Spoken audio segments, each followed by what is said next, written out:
Estimados irmãos espíritas e não espíritas, sejam bem-vindos ao nosso canal. Inscreva-se, compartilhe, avalie. Saúdo a todos os irmãos do Centro Espírita Lá Sem Fronteiras, na cidade do Recife. Abraçando a todos e a cada um com renovada alegria e convidando-lhes a reflexionarmos sobre mais um tema da nossa amada doutrina dos Espíritos. Manda-lhes dizer a benfeitora Glorinha: os sinistros acontecimentos que têm varrido o planeta nos últimos anos parece que anunciam que são chegados aqueles tempos previstos desde a época de Jesus, cuja finalidade não é outra senão levar a humanidade a patamares mais elevados de aprimoramento moral.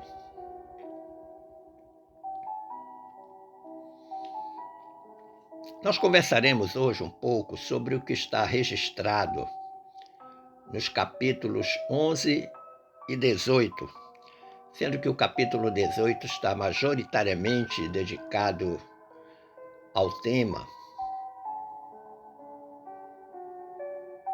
da obra A Gênese, e que foi devidamente antecipado na Revista Espírita de outubro de 1866, em 2 longos artigos: Os Tempos São Chegados e Instruções dos Espíritos sobre a regeneração da humanidade. Vem daí o nosso tempo, melhor dizendo, o nosso tema de hoje. Os tempos já chegaram? Do ponto de vista de uma base evangélica, para nossa reflexão, torna-se necessário revisitarmos o capítulo 24 do Evangelho de Mateus, para mais adiante elencarmos 7 sinais que assinalam que os tempos são chegados. Mas antes disso, vejamos uma bela contribuição de Chico Xavier. Em 1995, na mensagem número 23 de sua obra intitulada Palavras de Chico Xavier, o Próprio, o apóstolo da caridade traz-nos de forma simples e objetiva o diagnóstico e a terapêutica para os males que haveriam de alcançar a humanidade. Diz-nos Chico: segundo os mensageiros da espiritualidade maior, nós, as criaturas terrestres de todas as idades, superaremos as crises atuais. E dizem os mensageiros que as transformações aflitivas do mundo moderno se verificam para o bem geral. Então, esta primeira mensagem de Chico Xavier é uma mensagem de esperança, em que ele traz as informações do plano maior para nós, através dos bons espíritos que sempre o ajudaram, dizendo que todos nós vamos superar as dificuldades, que sem dúvida nós estamos vivendo um momento de grande aflição, especialmente pensando no que está acontecendo com os nossos irmãos do Rio Grande do Sul. A segunda mensagem de Chico, ele diz: os nossos guias espirituais traduzem a nossa insatisfação no mundo inteiro como sendo a ausência de Jesus Cristo em nossos corações. Olha que interessante. esses mesmos colaboradores espirituais que falaram sobre a questão da superação das crises, estão agora dizendo que a insatisfação no mundo inteiro acontece pela ausência de Jesus no coração e na mente das pessoas. Jesus, modelo e guia oferecido por Deus a todos nós. E o Chico prossegue dizendo: precisamos desalojar o ódio, a inveja, o ciúme, a discórdia de nós mesmos, para que possamos chegar a uma solução em matéria de paz, de modo a sentirmos que os tempos são chegados para a felicidade humana. Olha que interessante. Todos desejamos e queremos alcançar a felicidade, mas isso tem um preço, isso tem um custo. E o custo, ele contempla exatamente fazer isso que o Chico está sugerindo. Tirar de dentro de nós mesmos ódio, inveja, ciúme, discórdia, desamor, impaciência, intolerância, imprudência. Todas essas imperfeições que nós carregamos milenarmente em nossas reencarnações. Ele diz que na hora que nós conseguirmos nos livrar destes empecilhos, destas imperfeições, nós poderemos alcançar a paz e com ela a felicidade. Então a gente percebe que esta mensagem, nos seus 3 parágrafos, encerra 3 elementos singulares de grande valia. Primeiro elemento: o bem geral da humanidade não será conquistado sem luta, sem dor e sem sofrimento. Não virá por decreto. Segundo elemento: o elemento-chave nas desditas que alcança a humanidade, no sofrimento, nas dores que alcança a humanidade, é a ausência de Jesus como elemento central na existência humana, desconsiderando-se algo que eu já falei anteriormente. Ele nos foi oferecido por Deus como guia e modelo. O guia orienta o caminho, o modelo é para ser imitado. Esta é a razão de eu preferir dizer que nós devemos imitar Jesus, ao contrário de seguir Jesus. E o terceiro elemento é que o receituário está apresentado de forma clara. Ou nós desalojamos aquelas condições deletérias de nós mesmos, ou vamos sofrer as duras consequências dessa rebeldia pueril, infantil, tola, boba. Ah, mas eu sou assim mesmo. Não, você não é assim mesmo. Você está assim, mas pode modificar para melhor, sem dúvida. Como eu falei anteriormente, há uma contribuição deste assunto, uma grande contribuição deste assunto na obra A Gênese. Principalmente lá no capítulo 11, quando Kardec trata da gênese espiritual, mais especificamente no item 35. Kardec diz assim: no intervalo de suas existências corporais, ou seja, entre uma encarnação e outra, os espíritos se encontram no estado de erraticidade e formam a população espiritual ambiente da Terra.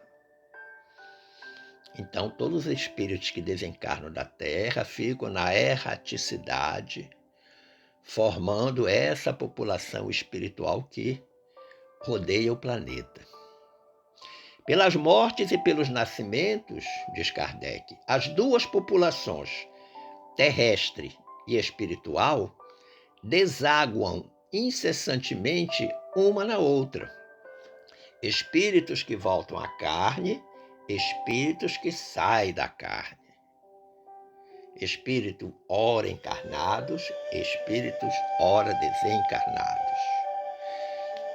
E Kardec diz: há, pois, diariamente emigrações do mundo corpóreo para o mundo espiritual, ou seja, vai embora do corpo para o mundo espiritual, e imigrações deste, do espírito, para aquele, o corpo.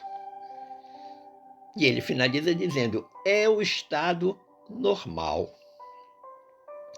Encarnamos, vivemos um determinado período da existência, desencarnamos, voltamos para a erraticidade. Isso é normal e natural. No item 36 desse capítulo 11, Kardec escreveu: em certas épocas, determinadas pela sabedoria divina, essas emigrações e imigrações se operam por massas mais ou menos consideráveis, em virtude das grandes revoluções que lhes ocasionam a partida simultânea em quantidades enormes, logo substituídas por equivalentes quantidades de encarnações, diria eu, de reencarnações. Então, esse processo é um processo normal e natural. Emigra, imigra, emigra, imigra. Agora, em determinados momentos, há um volume muito grande de pessoas que deixam o corpo, de espíritos que deixam o corpo, que desencarnam. Veja-se, por exemplo, 15 milhões de criaturas que regressaram ao plano espiritual no mundo inteiro por conta da pandemia. No Brasil, aproximadamente 700 mil pessoas desencarnaram em função da Covid-19. Kardec prossegue dizendo: os flagelos destruidores e os cataclismos devem, portanto, considerar-se como ocasiões de chegadas e partidas coletivas, meios providenciais de renovamento da população corporal do globo, de ela se retemperar pela indução de novos elementos espirituais mais depurados. Na destruição que por essas catástrofes se verifica de grande número de corpos, nada mais há do que o rompimento de vestiduras. Nenhum espírito perece. Eles apenas mudam de planos. Em vez de partir isoladamente, partem em bandos. Essa é a única diferença, visto que, ou por uma causa ou por outra, fatalmente tem que partir, cedo ou tarde.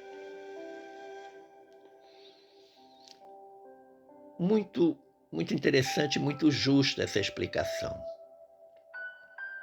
Que muitas vezes nós ficamos sem entender por que acontece de um número tão grande de pessoas desencarnar, por exemplo, no mesmo momento, num acidente aéreo. Morre 185 pessoas de uma vez só.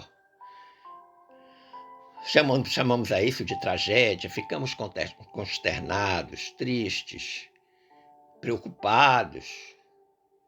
Como é que 180 e tantas pessoas desencarnam de uma única vez?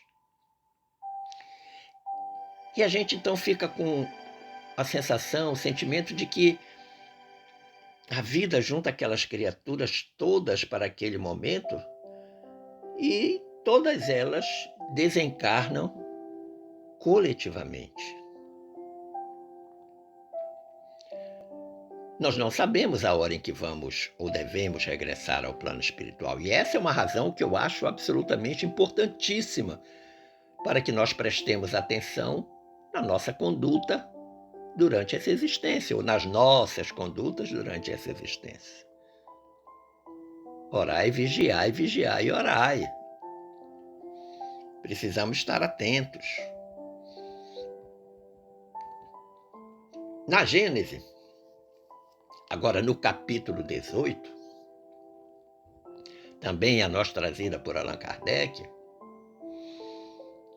nesse capítulo 18, há uma reprodução literal de 2 dissertações espíritas contidas na Revista Espírita de outubro de 1866, 2 anos antes do lançamento da Gênese. O lançamento da Gênese foi no dia 6 de janeiro de 1868. Então, praticamente quase 2 anos, 2 dissertações espíritas publicadas na Revista Espírita de outubro de 1886 vão fazer parte do último capítulo da Gênese, que é o capítulo 18. São chegados os tempos. E que está dividido em 2 subtemas: Sinais dos Tempos e a Geração Nova. Daí a nossa ideia de batizar esta reflexão com uma pergunta: os tempos já chegaram? O que podemos pensar sobre as migrações de espíritos, tanto individual quanto coletiva?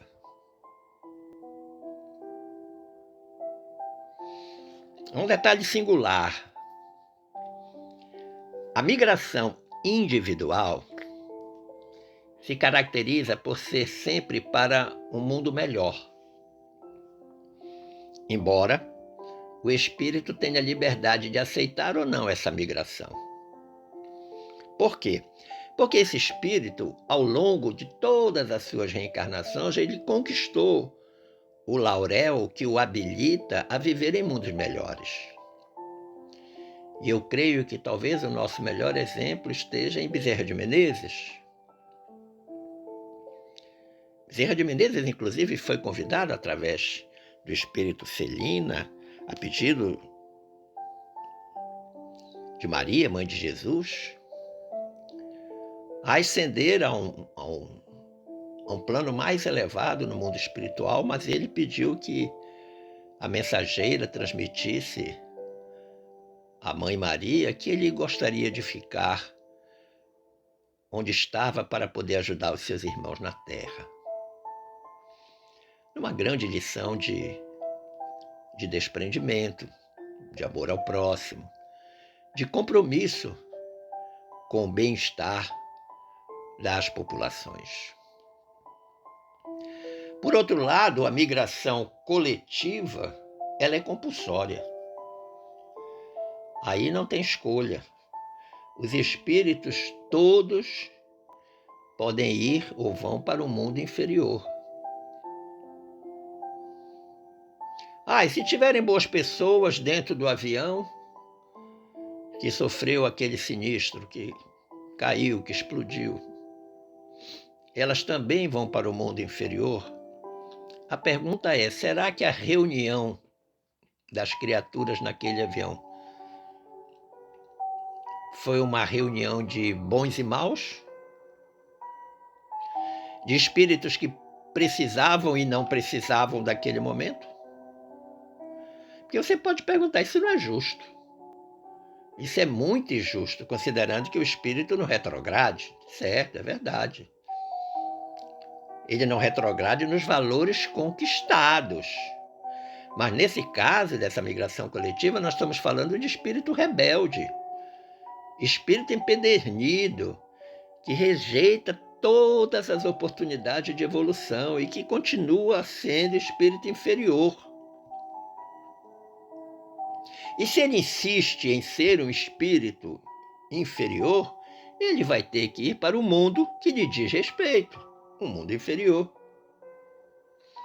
Agora, há um detalhe que eu gostaria de destacar, que isto só acontece nas chamadas transições planetárias. Por exemplo, com a chegada do mundo de regeneração, nós estamos vivendo a transição planetária, de um mundo de provas e expiações para o mundo de regeneração. Pois bem, os empedernidos e os rebeldes, os teimosos, quando saírem daqui, para cá não voltarão. Por quê? Porque tiveram todas as oportunidades de melhorar, de progredir e não aproveitaram. E aí deverão ficar uma grande maioria de bons espíritos reencarnados. E aí nós experimentaremos aí uma centena de anos para passarmos do mundo de regeneração para o mundo superior.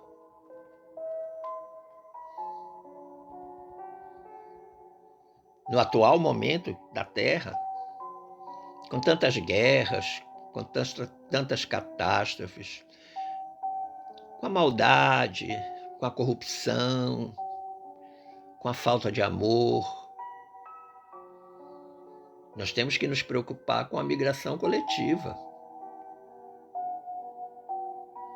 Por quê? Porque a migração individual ela está suspensa, temporariamente suspensa, porque o tempo é de transição. Aí você pode perguntar, então quer dizer que ninguém vai morrer? Não se trata disso. Mas se trata da destinação do espírito. O período de transição, ele se caracteriza pela convulsão da humanidade, em que muitas coisas estão acontecendo do ponto de vista físico e espiritual. E nesta situação de convulsão, os bons espíritos devem permanecer da Terra para ajudar aqueles convulsionados. Ademais, se a transição objetiva tornar o planeta melhor, por que liberar um espírito para um mundo melhor se a Terra em breve vai alcançar essa condição? Ele vai ficar na Terra. Mas muitos se perguntam, e eu também me pergunto, o que é transição planetária?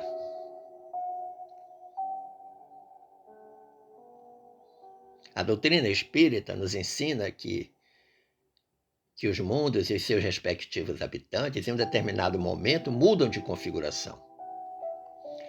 E a gente pode até dizer que isto encontra amparo na lei de progresso. Há um momento em que existe uma mescla muito grande entre a configuração do mundo velho e a configuração do mundo novo. As coisas ficam misturadas, embora exista uma linha demarcatória. O mundo de expiação e prova, que é o nosso mundo de hoje, ainda tem a presença do mal. Mas já é possível perceber a presença do bem que assinala o mundo de regeneração.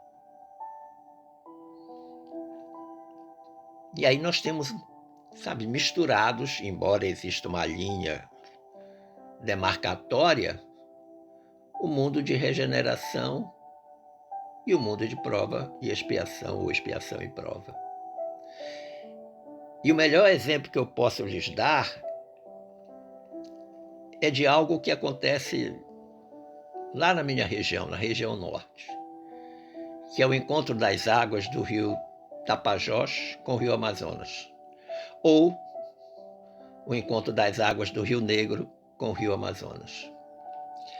Mas no encontro do Amazonas com o Tapajós, é absolutamente impressionante, visto do alto, as duas águas diferentes, como que tentando se misturar. Mas quais seriam as características da transição planetária? Bom, a primeira característica é a reencarnação em massa de espíritos perturbados no planeta. Ué, por quê? Observemos que essa janela de tempo representada pela transição será a última oportunidade para que esses espíritos, que são irmãos nossos, possam melhorar-se e garantir um lugar no mundo de regeneração. Então eles precisam voltar. Eles vão ter que reencarnar para aproveitar esta última oportunidade. Entende? Essa janela de tempo da transição de expiação e prova para a regeneração, para eles é a última oportunidade. Ah, você está muito ruim aqui no plano espiritual, já foi, já voltou 600 mil vezes, como diz o Haroldo Dutra Dias. Ok, vamos mandar você mais uma vez. Agora, olha, aproveita porque esta é a tua última oportunidade. Se você quiser verdadeiramente ficar no mundo de regeneração. Lá no capítulo 20 do livro do Apocalipse, no versículo 3, tem algo que é muito interessante acerca dessa reencarnação dos espíritos perturbados, dessa última oportunidade que eles estão recebendo. Diz assim no livro do Apocalipse, versículo 3, capítulo 20. Até que os 1000 anos se acabem, importa que Satanás seja solto por um pouco de tempo. Olha que interessante. Eu creio que essa expressão, até que os 1000 anos se acabem, ela é simbólica. Não é 1000 anos contados matematicamente. Mas é um tempo. É uma fração no tempo infinito. E quando o Apocalipse diz importa que Satanás seja solto, a gente encontra uma explicação para essas barbáries que nós temos assistido, especialmente nos noticiários. Para a disseminação das ideologias perturbadoras. Esses espíritos perturbados, o tal Satanás solto, disseminam ideias malignas, todas na contramão dos valores morais. Eles inspiram as pessoas a propor e fazer as coisas mais absurdas. Veja-se, por exemplo, a lei do aborto, aprovada em vários países. Quer exemplo melhor?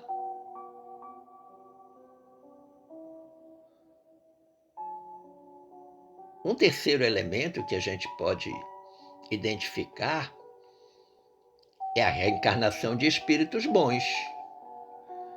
Assim como vem reencarnação em massa, de espíritos perturbados, vem também a reencarnação de espíritos bons. Para quê? Para contrabalançar, para equilibrar a ação dos maus. Há uma mescla entre a turma do bem e a turma do mal.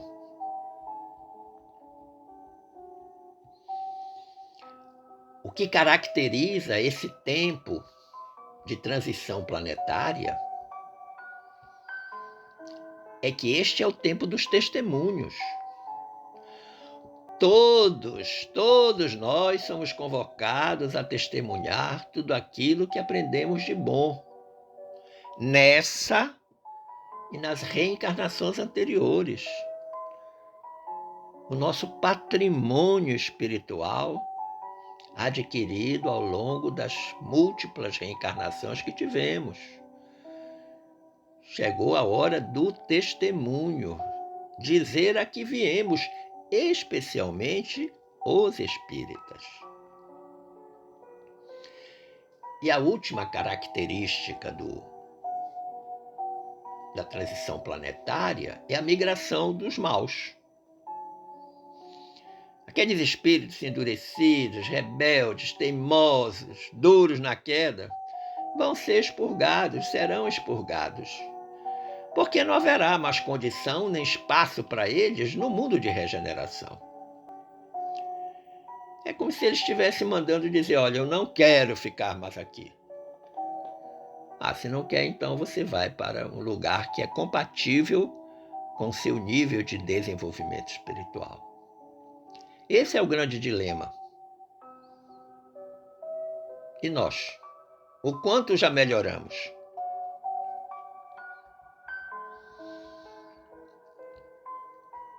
Mas muitos também perguntam sobre a transição planetária.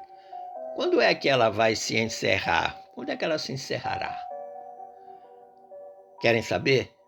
O dia, o mês e o ano que isso acontecerá? Eu tenho certeza que vocês estão curiosos. Sabe onde é que está a resposta? Resposta? Ah, eu vou dizer para você onde está a resposta.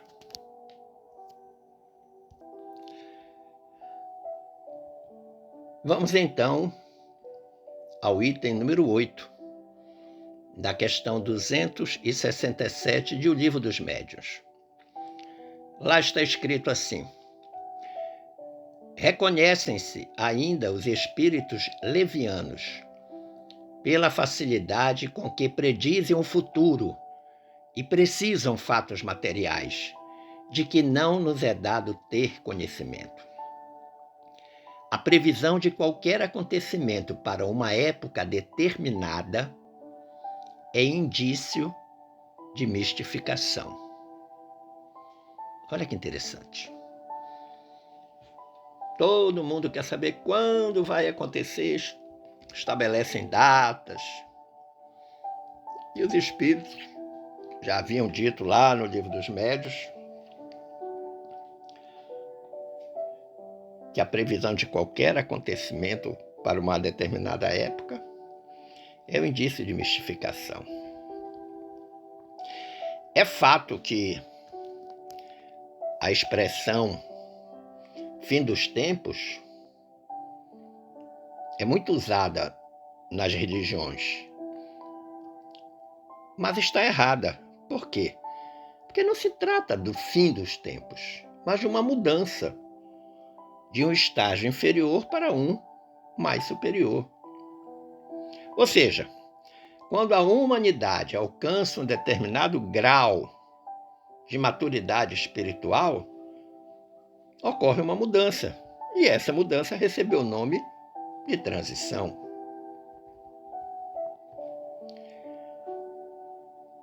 Esse é o significado da expressão transição planetária. Mas eu encerro deixando a pergunta no ar. Os tempos já chegaram? E o que nós temos feito? Agradecendo o carinho da atenção e das boas vibrações dispensadas, eu desejo que fiquemos todos em paz com Jesus. Um forte abraço